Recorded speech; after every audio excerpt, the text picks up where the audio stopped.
Hello. I wanted to do a video today on warm-ups because I've never done one.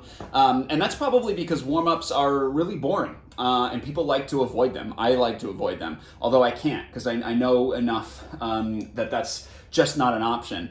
The other thing is I want people to be more educated and be armed with more knowledge than to step into the gym or before your workout, just kind of give it one of these and a couple of these, and then you're kind of ready to go. You can really use a warm-up to leverage a much better feeling workout. You know how if you're sitting, you're working, you're not moving a whole lot all day, and then it's time to work out, you come into the gym or whatever, especially during the winter, it's cold.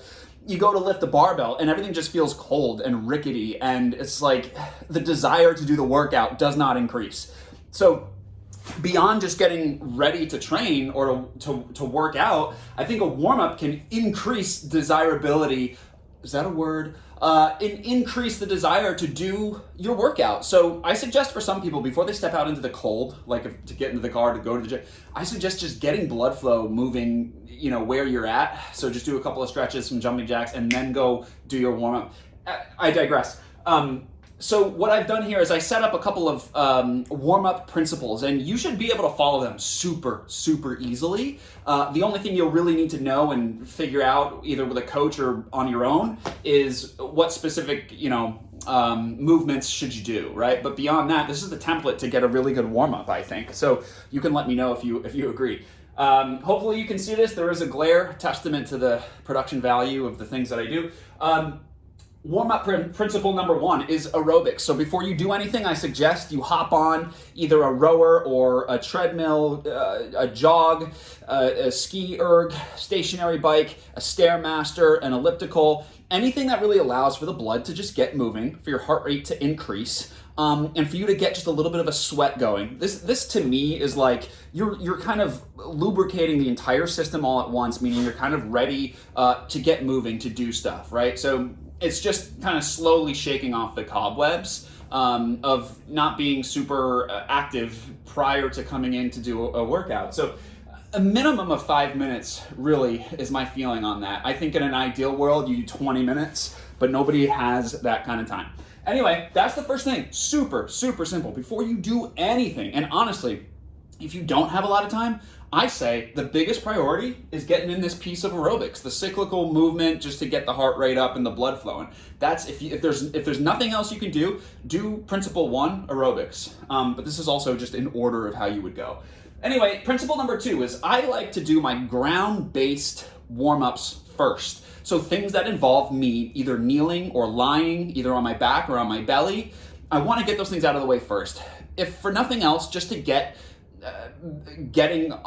being on the floor, getting that out of the way. And then what I also like about it is you're kind of going from a less active to more active positioning, right? So you're going to be sort of less active on the floor, and then when you stand up, that's when more quote-unquote dynamic things begin to happen. So I suggest doing all ground-based stuff first, and then moving on to your standing stuff. So you'll see here in parentheses it says general. So general ground-based stuff, which means general movement patterns. They aren't necessarily specific to the workout that you're doing. They do have specificity in terms of what major muscle groups are being worked, but it's really for the purpose of some general movement. Just like, I'll give you examples in a minute. Principle number three, you move from the ground to standing, right? So you do some warm-up activity on the ground. Now you're moving to warm-up activity standing up, right? Or going from ground to half kneeling to standing, whatever. You're progressing from ground to stand, okay? Principle number four is then you just get yourself into the specific exercise that you're going to be doing, which is why I gave an example training just to help you understand what specifics might look like. So before we get into an example of filling in this template for a warm-up, understand what the example training is. So the example training is a deadlift, which means I'm going to be doing a lot of hip hinging things, which means I'm going to be doing a lot of bending over. So my glutes and my hamstrings are going to be doing a lot of work, including also my back. I also am going to do some dumbbell bench pressing and some hip thrusts. Hip thrusts are like doing deadlifts but on the floor, so it's really the same things that are happening, glutes and hamstrings. Of course, the dumbbell bench press, that's going to be a lot of chest, it's going to be triceps, it's going to be shoulders, it's going to be my core. So I'm gonna need to warm up some of that stuff as well. And then part C of my workout is gonna be 5 sets of 20 push-ups and 10 power cleans. Power cleans are kind of like light and quick deadlifts, although my grip's gonna be involved, so maybe some forearm stuff. I'm gonna have to really stay tall through my upper back, so I'm gonna consider that.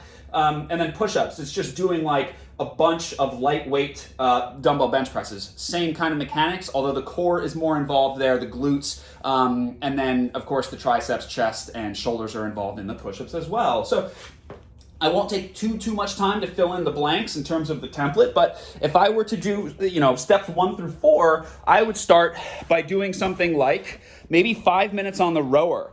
I feel like the more whole body your training is, the more whole body perhaps the aerobic piece should be, which would really, the best idea out there is for a rower, because you get an entire body flexion, entire body extension. You're using legs, you're using arms, you're using core, back, everything. So I love warming up on the rower. So that's a great place to start. So like I said, I'll do about 5 minutes on the rower before I move on to anything else. And then like I said, principle number 2 is gonna be to do some ground-based exercises, some ground-based warm-ups. Like I said, you might have glutes and hamstrings to take care of because this is gonna be in your deadlifting, your power cleans, your hip thrusts. So the first thing I'm gonna do is, all right, let me do some ground-based glute and hip hamstring stuff, right? So perhaps I start with some glute bridges, and I'm just moving through these movements, and as I as I get, more warmed up, I could, like if I do 2 sets of this, I'll go slow and more controlled on the first set, and then on the second set, I'm gonna go a little bit faster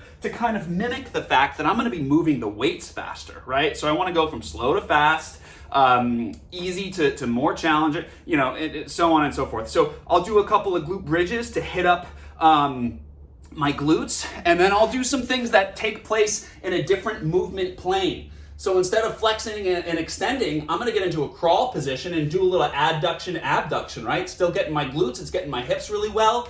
Perhaps I'll do a little bit of posterior hip capsule is what I'm gonna do on the side of the hip here, and I'll switch moving from side to side. You'll notice that I'm not doing a ton of, static stuff. I'm not gonna hang out here for 2 minutes. The muscle's too cold for me to really get a benefit out of a cold stretch. So I'm gonna move just to kind of, gently tap on the muscle and say, hey man, get ready because we're about to do some stuff. I may even take traditional stretches and I'll move them through kind of a flow, like this typical hurdler stretch. I'll move it back and forth like this, and I'm kind of just doing repetitions around that. So I also mentioned it's not just my glutes and hamstrings that are gonna do stuff today. I am also gonna be using my hips and the front of my hips. So I'm gonna get a good lunge stretch here. I might do a little hamstring action in there. I might get down, do some thoracic extension while I'm in there. This lunge stretch position, this gives you access to do literally everything. I can do this to get hamstring. I can do this to get front of hip. I can do this to get some rotation and some shoulder work. It's really limitless in terms of the value of being in this position, right? So more stuff specific to the shoulder. If I have a tight upper back, I'm gonna wanna stretch my scaps out a little bit, particularly if I know I'm gonna be really digging deep to hold a heavy barbell where my back needs to be the main supporter of that movement. So I'm gonna do a couple things like that. I'm gonna stretch my lats out a little bit. I'm gonna go on this side, and then I'm gonna go to this side. And then while I start to get, a little bit more comfortable, I'm gonna free up my shoulders and my pecs by doing some bear hugs. Something else I like to do is I'll do some tricep extensions, alternating. I'll do some bending. It's very important that you do things outside of the flexion and extension plane of movement. So basically, getting some rotation in here is fantastic. Getting some shoulder extension is really important. Doing some bending from side to side. Do that very carefully, particularly if you're not used to doing that kind of movement. So as I said, I've done some ground-based exercises. Now I'll move on to more quote-unquote dynamic stuff, but from standing. Dynamic simply meaning that I'm not holding one position for very long. So if I know I'm doing deadlifts or things involving my hips, I'm gonna do a bow and bend where I really just wanna flex the whole system. I even wanna round my back out a little bit, but then I'm gonna come back up, squeeze my butt and push my hips through and just extend everything. So I'm going from flexion, my whole body, to extending my whole body, nice and easy. I'll go slow for a couple of reps, but then I'll go really quickly. because that's going to mimic the fact that eventually in my workout, I'm going to be doing stuff with a barbell that's really fast. So you want to get your brain to remember, all right, these patterns are coming up and they're going to be coming up in a challenging way. So you got to wake that idea up. You got to wake those patterns up. Like I said, I'll do some bow to bends kind of fast. I'll also take it in the multi-directional plane. So I'll come down here, bend at the waist. I'll switch which arm. You know, my shoulders will be tight, so I know I'm good to go once I can totally get one, you know, basically this arm totally perpendicular to the ground. I'm not quite there. I can almost force it, but I like it to get there nice and loose and easy. And then of course, like I said, I'm gonna get some rotations going on here. I'm gonna use my hip to pivot. I squeeze my butt super tight when I do that because I don't want all that rotation coming from my low back. But anyway, I want rotation, and then I know I feel pretty good if I can rotate and look directly over my opposite shoulder. Sometimes if I'm tight enough, it takes a couple reps to do that. Let's see, so like I said, moving to upper body, I'll do some shoulder rotations, right? I'll do some shoulder extension into shoulder flexion, just going behind my back and then behind my neck. And then I'll do more bear hugs. I'll do the bear hug in a hinge position. I'll maybe alternate and do some sort of, thoracic extensions here and holding in a hinge position. Things that mimic sort of the patterns that I'm gonna be using, right? And then finally, like I said, step 4 is moving on to specifics.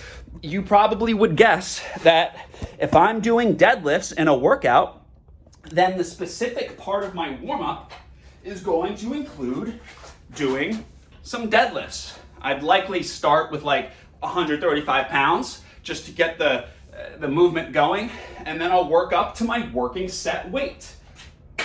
But what I may do for a specific warm-up, just to give you like better detail, a specific warm-up can look, a specific warm-up, let's move on to this corner because I can't erase here, might look like this.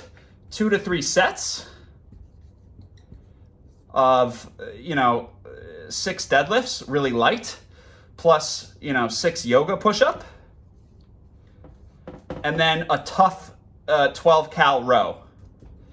Because you know what I hear my clients, and I've experienced this myself, you know what I hear them say sometimes? They'll be like, look, man, the deadlift felt great once I got to my 3rd set. The weight started finally feeling light around my 3rd set. And that is just great evidence that your nervous system, that's your sign that your nervous system finally woke up and was warmed up. You want to get that feeling of, all right, good, I feel great. This weight is feeling good. You want to get that on your 1st set, not your 3rd set of the deadlifts, right? Because you want to squeeze the most out of the workout that you can. So that is a huge disadvantage of skipping a warm-up or not warming up thoroughly, is that the performance does suffer.